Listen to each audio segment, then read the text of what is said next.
नमस्कार दोस्तों, स्वागत है आप सभी का हिस्ट्री 365 में। मेरा नाम है चंदेश उपाध्याय और आप देख रहे हैं हिस्ट्री 365। तो जैसा कि आप सभी ने थंबनेल में देखा होगा कि आज का जो हमारा क्लास है वो किस चीज के ऊपर आधारित है। जैसा कि आप सभी को पता है कि आज 2 अक्टूबर है, तो आप सभी को 2 अक्टूबर की ढेर सारी शुभकामनाएं हिस्ट्री 365 की तरफ से। और आज हम 2 अक्टूबर के दिन ही भारत में जन्मे 2 महान पुरुष जो भारत के हैं उनके बारे में जो है वो हम आज बात करेंगे। तो सबसे पहले हम बात करेंगे लाल बहादुर शास्त्री जी के बारे में और उसके बाद हम महात्मा गांधी के बारे में बात करेंगे। महात्मा गांधी जी के बारे में हम बात करेंगे। तो सबसे पहले हम देखेंगे लाल बहादुर शास्त्री के बारे में। लाल बहादुर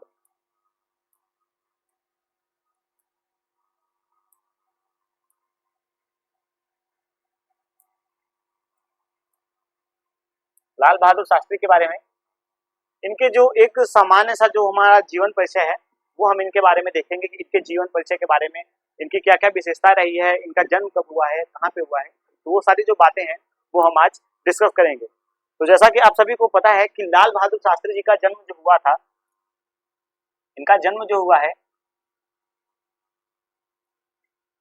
इनका जन्म 2 अक्टूबर 1904 ईस्वी को हुआ था। इस चीज को आप नोट कर लीजिएगा कि इनका जन्म 2 अक्टूबर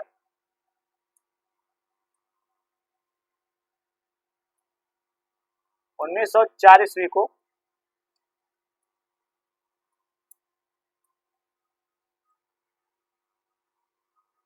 हुआ था। अब इनके जन्म का स्थान अगर हम देखें तो इनके जन्म का जो हमें स्थान देखने को मिलता है वो है मुगल सराय। यानी कि आप इनके जन्म का स्थान अगर देखते हैं तो वह मुगल सराय में।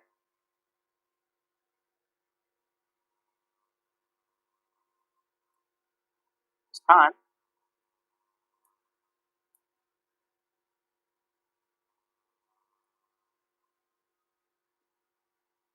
मुगल सराय में हुआ था। ये तो रही इनके जन्म के बारे में कि इनका जन्म कहाँ हुआ था और कब हुआ था, ये हमने देखा। अब हम देखेंगे कि इनके परिवार के बारे में देखेंगे। तो इनके परिवार के बारे में अगर हम देखते हैं तो इनके जो हमें पिता है उनका जो नाम है वो शारदा प्रसाद श्रीवास्तव देखने को मिलता है। यानी कि शारदा प्रसाद, इनके पिता का नाम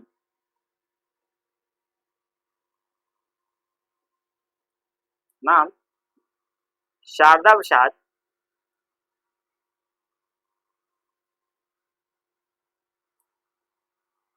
श्रीवास्तव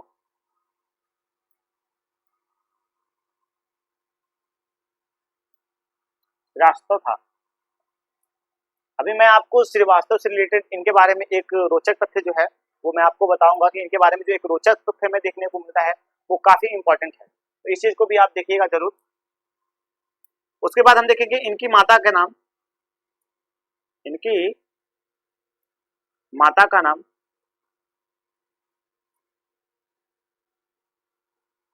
इनके जो हमें माता का नाम देखने को मिलता है वो हमें राम दुलारी देवी देखने को मिलता है।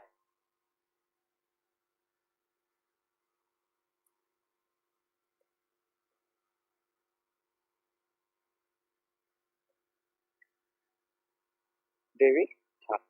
इनकी माता का जो नाम हमें देखने को मिलता है वो राम दुलारी देखने को मिल जाता है। उसके बाद हम देखेंगे इनकी जो हमें प्रारंभिक शिक्षा है वो कहाँ से देखने को मिलती है। इनकी प्रारंभिक शिक्षा के बारे में देखेंगे कि इनका जो प्रारंभिक शिक्षा हुआ है वो कहाँ पे हुआ है। तो इन्होंने ईस्ट सेंट्रल एक है, कह सकते हैं कि वहाँ पे जहाँ पे पैदा हुए थे वहीं पे एक कॉलेज था जिसका नाम था east central railway inter college.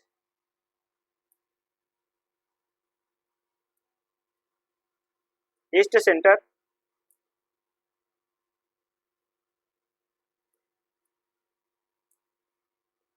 Railway inter college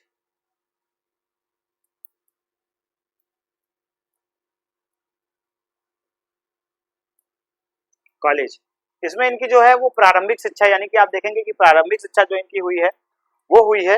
लेकिन आगे की जो इनकी कह सकते हैं कि आगे जो इनकी शिक्षा हुई है उसको हम देखेंगे तो हमें एक कॉलेज देखने को मिलता है जिसका नाम है Harish Chandra high school.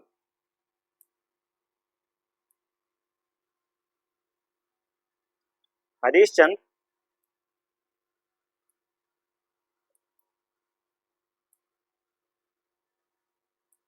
High school, inter college.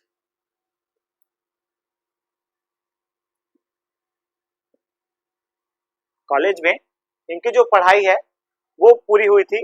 हालांकि आप देखेंगे कि जो इनकी उच्च स्तर की जो पढ़ाई है उस समय असहयोग आंदोलन गांधी जी ने जो है वो चलाया था, तो इन्होंने इस असहयोग आंदोलन में अपनी जो पढ़ाई है इसको छोड़ दिया था। इन्होंने अपनी पढ़ाई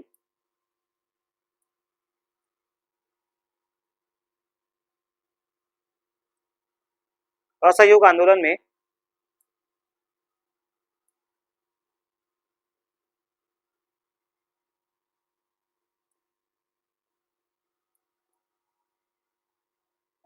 छोड़ दिया था, दिया था। एक बात और आपको बता दूं कि इनके जीवन में सबसे ज्यादा जो टर्निंग पॉइंट हमें देखने को मिलता है वो इनके जीवन में इन्होंने 3 लोगों के बारे में जब पढ़ा या 3 लोगों के बारे में जब जाना, तो इन्होंने अपनी जो एक कह सकती हैं जो व्यक्तित्व था उसको, उसमें जो चेंजिंग आई है वो सबसे ज्यादा इन 3 लोगों के कारण आई है। तो सबसे पहले हम देखेंगे इसमें स्वामी विवेकानंद। स्वामी विवेकानंद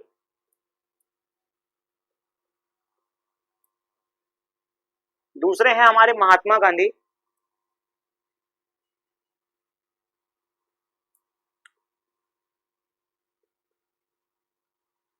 गांधी और तीसरी है हमारी जो कह सकते हैं एक विदेशी महिला थी जिनका नाम था Annie Besant. Annie Besant, Annie Besant इनके यानी कि इन्होंने इनके बारे में पढ़ा और इन्हीं के बारे में जब जाना तो इनकी जो एक व्यक्तित्व था उसमें बहुत ज्यादा जो हमें चेंजिंग देखने को मिलता है। उसके बाद जो असहयोग आंदोलन होता है गांधी जी से ये सबसे ज्यादा प्रेरित हुए, यानी कि इन्होंने अपने जीवन में सबसे ज्यादा गांधी जी से ये प्रभावित हुए और गांधी जी से प्रभावित होने के बाद इन्होंने असहयोग आंदोलन में एक बढ़ चढ़ के भाग जो है वो लिया था। उसके बाद आप देखेंगे इनके ही मतलब कि आप देखेंगे इन्होंने अपने जीवन में सबसे बड़ी एक उपलब्धि मानी जाती है इनके जो जीवन की पहली हमें घटना देखने को मिलती है वो यह देखने को मिलता है कि मुजफ्फरपुर में इन्होंने दलितों के लिए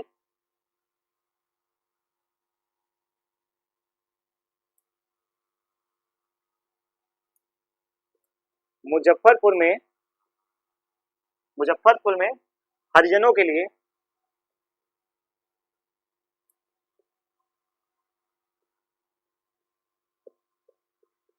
इन्होंने विशेष कार्य किया था।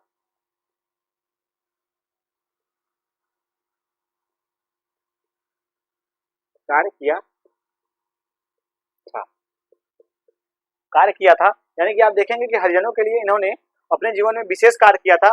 और एक इनकी जो श्रीवास्तव, जैसा कि मैंने अभी आपको बताया कि इनके पिताजी जो थे वो श्रीवास्तव थे, तो इन्होंने इस यानी कि उपाधि को, यानी कि जन्म से जो मिली इनकी उपाधि थी, यानी कि जो अलंकरण इनको मिला था जन्म से, उस अलंकरण को इन्होंने इस आंदोलन के बाद जो है वो त्याग दिया था। यानी कि इन्होंने अपनी जो श्रीवास्तव की उपयुक्ति थी, यानी कि आप देखेंगे इनकी जो उपाधि या कह सकते हैं इनको जन्म से जो इन्हें अलंकृत किया गया था उस चीज को इन्होंने छोड़ दिया था।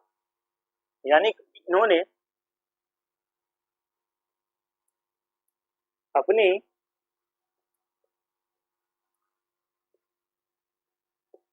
जाति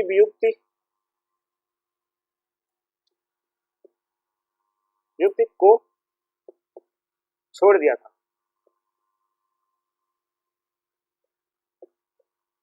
दिया था। आप इस चीज को याद रखिएगा कि जहां पे जाति वियुक्ति को इन्होंने छोड़ा था वो जाति इनकी जो थी वह थी श्रीवास्तव की। तो मैं यहाँ पे कोष्टक में लिख देता हूं, आप समझ आइएगा।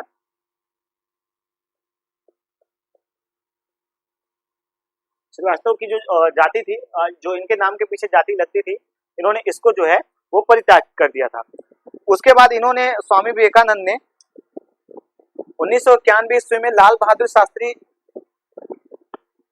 आपको एक बात और आपको बता दूं कि इनके जीवन की जो और विशेष बातें हैं, इन्होंने भारत में कई ऊंचे पदों पे, यानी कि आप देखेंगे कि कई ऊंचे पदों पे इन्होंने कार्य किया है और उसके बारे में हमें जो जानकारी है वह देखने को मिलती है।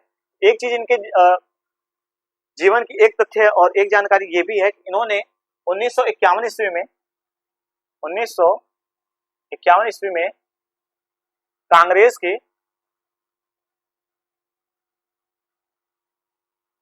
के महामंत्री के पद पे नियुक्त हुए, पद पर नियुक्त हुए।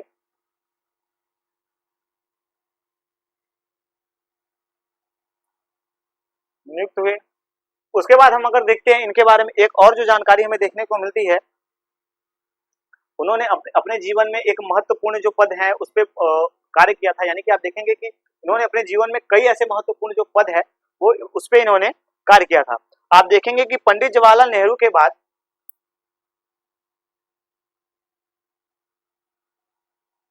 पंडित जवाहरलाल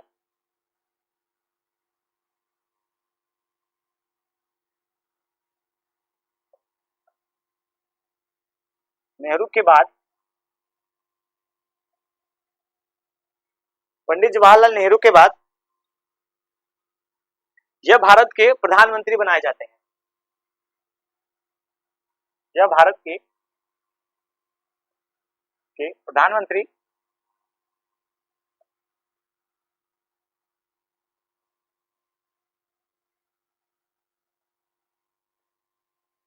बनाए गए।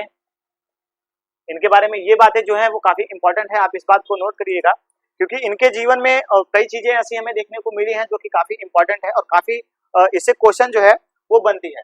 एक बात और आपको बता दूं कि इनके ही शासनकाल में, यानी कि आप देखेंगे कि जो भारत और पाकिस्तान का युद्ध है वो होता है और उसमें इन्हें भारत और पाकिस्तान के युद्ध में इन्होंने विजय श्री दिलाई थी। यानी कि आप देखेंगे कि 1965 में 1965 ईस्वी में 65 ईस्वी में भारत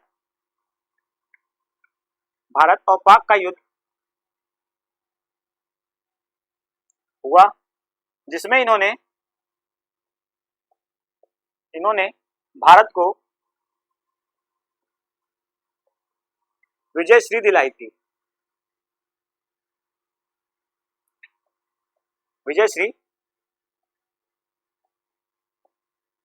दिलाई थी। ये काफी इंपॉर्टेंट चीज है, आप इस चीज को भी नोट कर लीजिएगा कि इन्होंने जब ये भारत के प्रधानमंत्री बने थे तो इन्होंने भारत को एक विजय श्री जो है वो दिलाया था पाकिस्तान के विरुद्ध। उसके बाद आप देखेंगे कि इनके बारे में एक और जो बातें हमें देखने को मिलती है वो यह देखने को मिलती है, इन्हें इसी युद्ध के बाद, यानी कि आप देखेंगे कि इसी युद्ध के बाद इन्होंने जय जवान जय किसान का जो नारा है वो दिया था। इन्होंने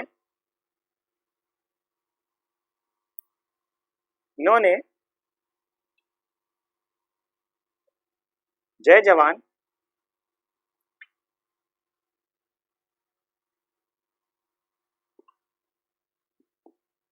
किसान का नारा दिया था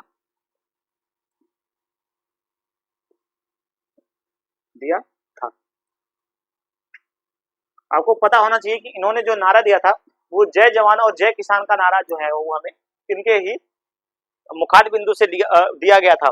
उसके बाद आप देखेंगे कि इनका जो मृत्यु है, यानी कि आप देखेंगे कि इनके जीवन की जो अंतिम हमें घटना देखने को मिलती है, हालांकि इन्होंने अपने जीवन में तमाम पदों पे जो है वो कार्य किया था। इनके जीवन की कई ऐसी चीजें हमें देखने को मिली है कि इन्होंने एक कह सकते हैं कि इन्होंने एक उत्पादन जो है वो उसका भी जो क्रांति है वो लाया था। इन्होंने अमूल दूध का जो क्रांति है वो भी इन्होंने लाया था। आप देखेंगे गुजरात में जो अमूल दूध का प्रचलन है वहां पे इन्होंने उस दूध के लिए क्रांति भी लाया था। यानी कि आप देखेंगे कि हरित क्रांति का अगर हम देखें भारत में एक कह सकते हैं जो कह सकते हैं कि पुनर्स्थापित किया गया था वो इन्हीं के द्वारा किया गया था। तो ये सब काफी चीजें इनके बारे में जो इंपॉर्टेंट है वो है। उसके बाद आप देखेंगे कि 11 जनवरी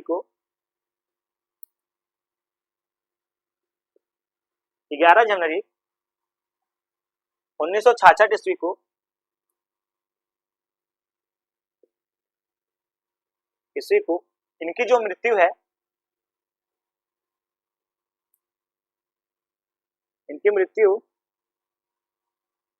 मृत्यु हो जाती है। इनकी मृत्यु ताशकंद जो कि रूस में है में इनकी मृत्यु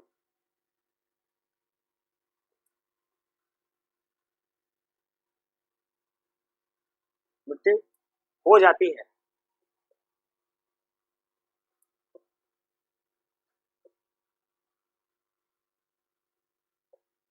जाती है। तो इस प्रकार से हमने इनके बारे में जो सारी बातें थी वो मैंने आपको बताया कि इनके जीवन से रिलेटेड जो भी बातें थी वो सारी की सारी बातें जो थी वो मैंने आपको बताया। इनकी कुछ ऐसे चीज थी जैसे कि इन्हें विदेश मंत्री भी ये बने थे, सुरक्षा मंत्री बने थे, तो ऐसे जो इनके पद थे वो भी हमें देखने को मिले हैं। इन्होंने तमाम भारत के जो प्रमुख पद है उस पर जो है इन्होंने कार्यरत, यानी कि ये कार्यरत रहे और इन्होंने कार्य किया है। लेकिन जो अंतिम दिनों में ये जिस समय इनकी मृत्यु होती है उस समय ये भारत के प्रधानमंत्री थे, यानी कि आप देखेंगे कि ये भारत के प्रधानमंत्री जो है वो चुने गए थे और इसी कारण ये विदेश दौरे पे जो है वो गए थे रूस, और वहां पे इन्हें ताशकंद में, यानी कि आप देखेंगे कि ताशकंद में रूस में जो इनकी मृत्यु है वो हो जाती है। इनके बारे में ये सारी जो बातें थी वो हमने देखा, और इनके बारे में और तमाम जो बातें हैं वो हमें इस प्रकार से देखने को मिल जाती है। तो आज की जो हमारा सेशन है, यानी आज का जो हमारा क्लास है, आपको कैसा लगा आप कमेंट सेक्शन में जरूर बताइएगा। और भी कुछ इस टॉपिक से आपकी क्वेश्चन हो तो जरूर कमेंट सेक्शन में आप पूछ सकते हैं मुझसे, मैं उसके जो आंसर होंगे वो आप सभी को देने का जो है वो प्रयास करूंगा। आज की क्लास जो है वो हमारी यहीं तक रखेंगे। चलते हैं, जय हिंद।